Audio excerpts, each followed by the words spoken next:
time in nature is very important. We know that people who live near green zones, forests, or blue zones, oceans, have a higher life expectancy and a lower all-cause mortality, meaning death from any cause.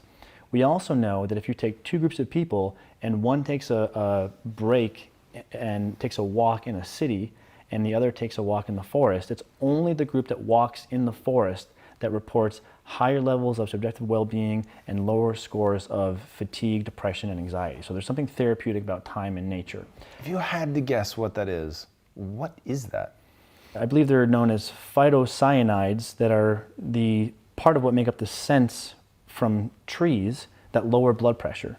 So there is something therapeutic about nature. Some evidence has shown that children who have allergic conditions of the skin tend to grow up in areas where there's less diverse plant life around them. Whoa. And some of those bacteria from the plants get on the skin, and they find that the more diversity of the plants, the higher diversity of the bacteria in the skin, the lower the amount of inflammation and allergy in the skin. So some of this may literally be transfer of microbes from the natural environment.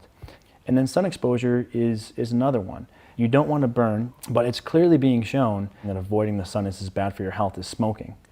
And we do see that chronic sun avoidance is correlated with a number of health detriments. Constant, chronic, low-dose exposure to the sun, 15 minutes, 20 minutes on most days, is a pretty reasonable recommendation that has been correlated with decreased all-cause mortality as well as decreased incidence of breast cancer, I believe non-Hodgkin's lymphoma, a number of things.